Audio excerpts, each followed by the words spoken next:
Buenos días, esta es una presentación del sistema SMI Lab, sistema de laboratorio. Vamos a, en primera instancia, a revisar cómo es la comunicación con el usuario.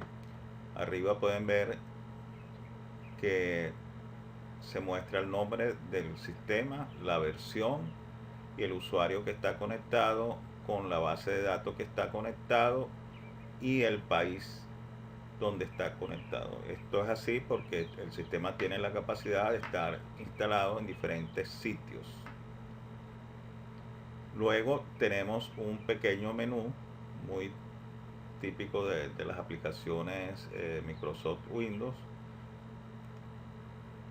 donde tenemos la opción de herramientas, donde podemos cambiar la contraseña, actualizar las grids de datos del sistema y ir a mis preferencias, donde podemos modificar variables que definen nuestro entorno. Luego tenemos una barra de herramientas con las funciones típicas para ingresar un nuevo registro, para modificar un registro, para guardar un registro, para ir a la ayuda, para ir a las estadísticas, para saltarme hacia otra página, para enviar un correo, para exportar a Excel, etc. Luego tenemos algo que llamamos el escritorio del usuario. Escritorio del usuario porque se define por cada usuario. Está compuesto por una serie de botones que van a acceder a una pantalla en particular y a un submenú con opciones relacionadas.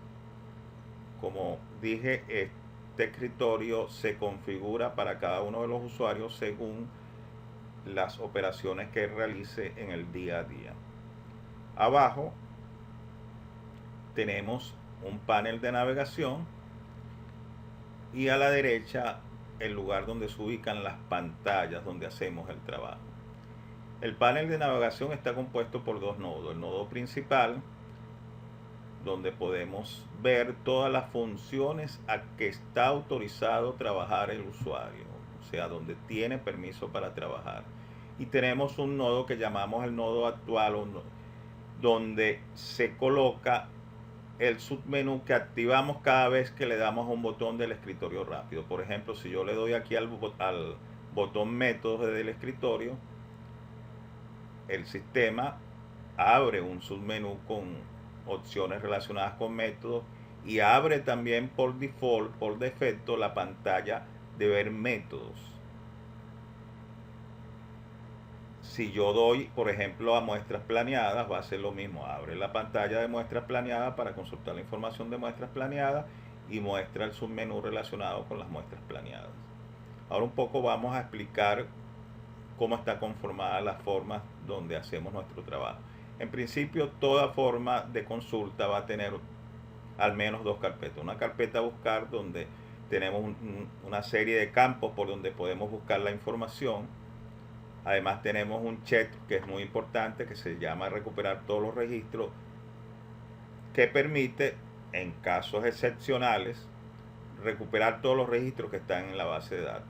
¿Esto por qué? Porque por defecto el sistema solamente trae los primeros 50 o 100 registros asociados con la consulta que estamos realizando. ¿Esto para qué? Para que el tiempo de respuesta sea rápido, no tengamos que traer data que no vamos a utilizar y lo que van a hacer es poner lento nuestro sistema.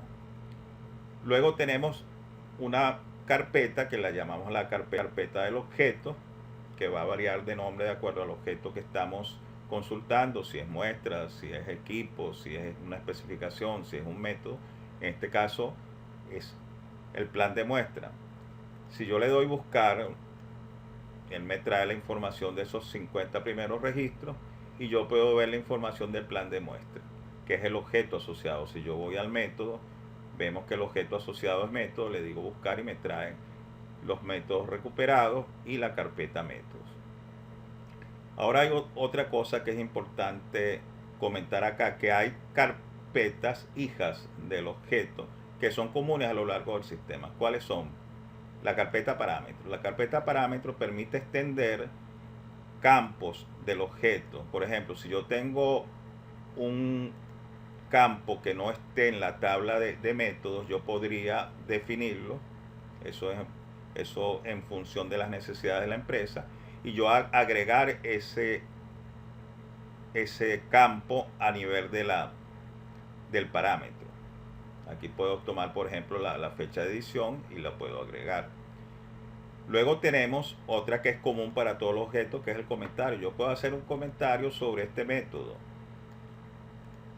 Puedo escribir un comentario que tenga relevancia, lo guardo y él lo va a colocar allí. Van a haber tantos comentarios como sea necesario para documentar el método y que valgan la pena registrarlos en el sistema. Igual tenemos una carpeta que se llama documentos, que es común también para todos los objetos. ¿Qué me permite esta carpeta de documentos? Que yo pueda ir y buscar un documento relacionado. En este caso, si es un método, podría ser el procedimiento del método. No lo tengo a la mano. Voy a tomar, por ejemplo, este ejemplo de cromatograma, que no tiene que ver, pero como ejemplo lo vamos a colocar. Aquí yo escribo una descripción apropiada.